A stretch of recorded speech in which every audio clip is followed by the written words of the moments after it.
ఇప్పుడు ఈ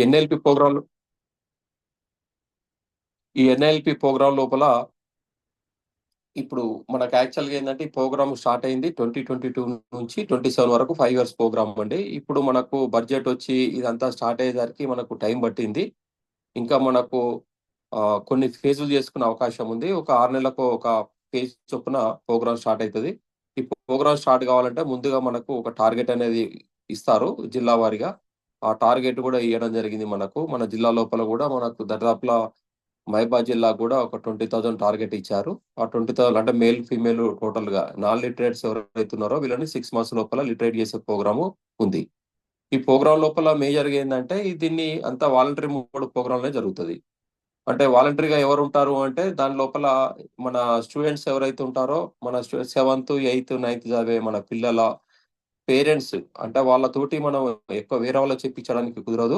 ఓన్లీ వాళ్ళ పేరెంట్స్ ఎవరైతే మన 8th క్లాస్ ఒక అబ్బాయి ఉన్నాడు అనుకోండి, వాళ్ళ మదర్కి రాలేదు లేదంటే వాళ్ళ ఫాదర్కి రాదు అనుకుంటే అప్పుడు ఆ ఇద్దరిని మనము లెర్నర్ కింద ఎన్రోల్ చేసుకోవటము నాన్ లిటరేట్ని. తర్వాత అతనికి వాలంటరీ టీచర్ కింద ఈ అబ్బాయిని మనం పెట్టి ఆ ఇద్దరికి మనము ఈ ఈ స్టూడెంట్ ద్వారానే మనం వాళ్ళను లిటరేట్ చేయడానికి ప్రయత్నం చేయాల్సి ఉంటుంది. ఇంకా ఇట్లా తీసుకున్న 20,000 టార్గెట్ లోపల నాకు తెలిసి మహబూబాద్ జిల్లా లోపల ఒక 2,000 మెంబర్స్ నాన్ లిటరేట్స్ ఉన్నారు అనుకోండి పేరెంట్స్.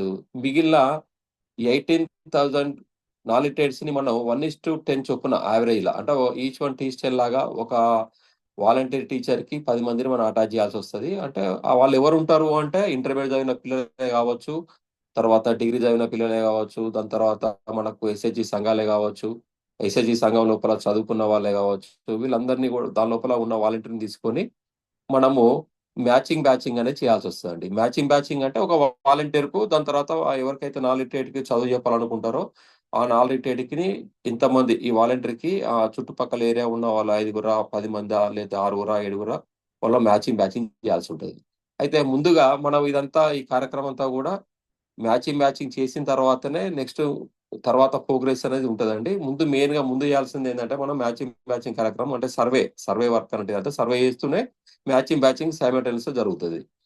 ఈ బ్యాచింగ్ చేయాలంటే ముందుగా మనము ఇప్పుడు టీచర్ గా చేయాల్సింది ఏంటంటే మనం మన స్కూల్ లోపల ఫస్ట్ మన 7th పిల్లల దగ్గరికి వెళ్ళేసి ఆ క్లాస్ లోపల మనం వాళ్ళ స్టూడెంట్స్ దగ్గరికి వెళ్ళి మీ పేరెంట్స్కి ఎవరికి రాదో చేతులు ఎత్తామంటే చెప్తారు. వాళ్ళ దగ్గర నుంచి మళ్ళీ మనం ఏం చేస్తామంటే వాళ్ళన్నీ నోట్ చేసుకోవడానికి కొరకు కూడా ఒక ప్రొఫార్మా గారు మీకు ఏమో గారు పంపిస్తారు. అది నేను ఒకటి ఎక్సెల్ షీట్ లో పెట్టాను. అవసరం కూడా ఎక్సెల్ షీట్ లో కూడా మీరు ఒకటే సింగిల్ షీట్ మండలాల వారికి కానివ్వండి, జీపీ లేదంటే జిల్లా వారికి కానీ సింగిల్ షీట్ కూడా చేసుకోవచ్చు. కాలమ్స్ ఇన్షియేట్ చేసి నేనేమో ఓన్లీ ఒక స్కూల్ పని చేసినట్టు ఎక్సెల్ షీట్ లో ఇవ్వడం జరిగింది. అది స్కూల్ నేము, యూడైస్ కోడ్, యాబిటేషన్, మండలు ఇచ్చాను. దాని లోపల ఏంటంటే డీటెయిల్డ్ గా ఫస్ట్ లెర్నర్ డీటెయిల్స్ ఉంటాయండి. లెర్నర్ డీటెయిల్స్ అంటే తెలుగులో ఇచ్చాను ప్రొఫార్మా, ఇంగ్లీష్ లో కూడా ఉంది. అంటే మనకి ఇంగ్లీష్ అయినా వాడుకోవచ్చు, తెలుగులో వాడుకోవచ్చు.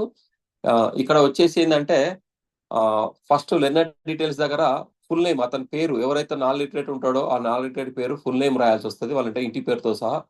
తర్వాత వాళ్ళ ఫాదర్ పేరు, తర్వాత ఫీమేల్ అయితేనేమో హస్బెండ్ నేమ్ వస్తుంది, తర్వాత age male female, mobile number compulsory అండి. తర్వాత ఇక్కడ ఇంకో కాలం లోపల ఐడి టైప్ అని చెప్పాము మనము.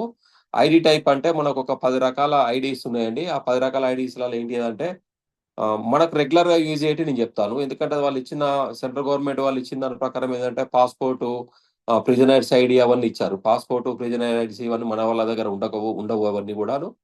మనకు రెగ్యులర్ గా వాడేటి ఏంటి అంటే యాక్చువల్ గా రేషన్ కార్డు కానివ్వండి, ఎన్ఆర్ఈఎస్ జాబ్ కార్డు కానివ్వండి, ఇట్లా మనకు రెగ్యులర్ యూజ్ అయ్యేటి. యాక్చువల్గా ఏంటంటే మన ఆధార్ కార్డు తీసుకోవద్దండి, ఎందుకంటే ఆధార్ కార్డు నెంబర్ మిస్యూజ్ అయిద్దని సెంట్రల్ గవర్నమెంట్ వాళ్ళు ఆప్షన్ తీసేస్తారు. కాబట్టి మనము వాళ్ళ వీలైనంత వరకు ఓటర్ ఐడి కానివ్వండి, రెగ్యులర్ గా ఉండే జాబ్ ఎన్ఆర్ఈఎస్ జాబ్ కార్డు కానివ్వండి, లేకపోతే రేషన్ కార్డు కానివ్వండి, ఈ 3 మనకు రెగ్యులర్ గా ఉండే అవకాశం ఉంది. కాబట్టి అక్కడ ఐడి టైప్ లోపల మనం ఏ కార్డు నెంబర్ అయితే వేయదలుచుకున్నామో ఆ కార్డు ఏదైనా చెప్పాలి. అక్కడ ఆధార్ అయితే ఆధార్ కాదు, ఓటర్ ఐడి అయితే voter ID, NRES job card అయితే జాబ్ కార్డ్ అని చెప్పి ఐడి టైప్ లో రాసి పక్కెంబడి ఐడి నెంబర్ వేయాలి. పక్కన ఐడి నెంబర్ అనే కాలం కూడా ఇవ్వడం జరిగింది.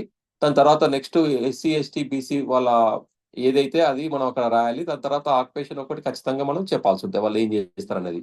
తర్వాత మనం దాని పక్కనే మళ్ళీ మనం ఏం చేసామంటే వాలంటరీ టీచర్ అంటే స్టూడెంట్ డీటెయిల్స్ అని పెట్టుకున్నాం పక్కనే. అంటే ఇప్పుడు వాళ్ళ పేరెంట్ ఒక ఫాదర్కి రాదనుకోండి, పక్కెంబడే వాళ్ళ పిల్లోడి పేరు ఇక్కడ రాస్తాము. అతని పేరు అంటే స్టూడెంట్ నేమ్ ఏంది అనేది రాస్తాము, ఫాదర్ నేమ్ రాస్తాము, అతని అబ్బాయి ఏజ్, తర్వాత మేల్ ఫీమేల్ రాస్తాము, ఐడి టైప్. అంటే అబ్బాయికి కూడా మనం ఐడి డీటెయిల్స్ ఇవ్వాల్సి వస్తుంది. అబ్బాయికి ఏమి ఇస్తాము అంటే మనకు అందుబాటులో ఉన్న బాపతి మనకు పెన్ డీటెయిల్స్ ఉన్నాయి కదండి, మనకు గవర్నమెంట్ ఎడ్యుకేషన్ నెంబర్ ఒకటి, స్టూడెంట్స్ కి పెన్ నెంబర్ ఇస్తే బెటర్. లేదనుకుంటే వాళ్ళకి ఇంకా వేరే ఏమైనా ఐడీస్ ఉంటే ఐడి ఇవ్వాలండి. అది అక్కడ ఐడి టైప్. తర్వాత వాళ్ళ ఐడి నెంబర్ వేసి వాళ్ళు ఏ క్లాస్ చదువుతున్నారు అనేది క్లాస్ చెప్తే సరిపోతుంది మనకి. తర్వాత ఇద్దరు ఉన్నారు అనుకోండి, వాళ్ళ మదర్ కూడా ఉందనుకుంటే అప్పుడు ఏమైందంటే ఇక్కడ స్టూడెంట్ పేరు 2 సార్లు వస్తుంది. ఒకటో నెంబర్ లోపల ఫాదర్ ఒకటో నెంబర్ మనకు రోలో గనక ఫాదర్ డీటెయిల్స్ వచ్చినప్పుడు దానికి ఎదురుగా స్టూడెంట్ వస్తారు. తర్వాత మదర్ కు రాకపోతే అదే స్టూడెంట్ డీటెయిల్స్ మళ్ళీ కింద సెకండ్ లో కూడా వస్తాయి. అట్లాగా మనం ఈ ప్రొఫార్మ లోపల మొత్తము 7th, 8th, 9th, మనకు 10th class తీసుకోకూడదండి. Only 7th, 8th, 9th పిల్లల్ని తీసుకోవాలి. వాళ్ళ కుటుంబం లోపల ఎవరైతే అంటే మదరు, ఫాదరు లేకపోతే ఇంకేదైనా సిస్టర్ గాని ఇంకెవరైనా ఉంటే వాళ్ళ వరకే. కానీ వాళ్ళతోటి మనం బయట వాళ్ళకి ఏం చెప్పియము స్టూడెంట్‌లను. ముందుగా ఈ అంటే ఇది చిన్న అంటే టాస్కే మనకు యాక్చువల్‌గా. తక్కువ ఉంటారు. ఎందుకంటే మనం అడిగితే ఒక రోలో కూడా క్లాస్ పిల్లలు లేపి అడిగితే మనకు ఆ డీటెయిల్స్ చెప్తారంటే, ఆ డీటెయిల్స్ అని కూడా ఒక చిన్న పేపర్ మీద మనం ఈ ప్రకారం ప్రకారం రాసుకొని కూడా ఒక 1 అవర్‌లో కూడా మనం అది అన్నీ కూడా ఒక పేపర్ మీద రాసుకోవడానికి అవకాశం ఉంది.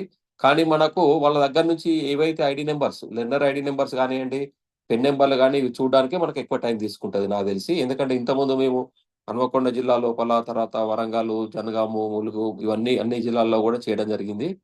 అన్ని చోట్ల కూడా అయిపోయిందండి ఇది. ఒక మన మహబూబాబాద్‌లోనే పెండింగ్ ఉంది. ఇది మీరు మండే వరకు చేసి అంటే మండే రోజు ఏమన్నా చేసి మండే రోజు కాకపోతే ఇంకా మర్నాడు ట్యూస్‌డే రోజు వరకన్నా ఇస్తారని చెప్పి నేను ఆశిస్తున్నానండి. దీంట్లో ఏమన్నా మీకు డౌట్స్ ఉంటే చూడండి. ఇక్కడ సీఎంఓ గారు, ఏఎంఓ గారు మీకు ఈ ప్రొఫార్మా కూడా పంపియడం జరిగింది. ఇవన్నీ కూడా మీ గ్రూప్‌లో షేర్ చేస్తారు. మీకు ఇది వాట్సాప్ గ్రూప్‌లో కూడా చేస్తారు. ఇవి చూడండి.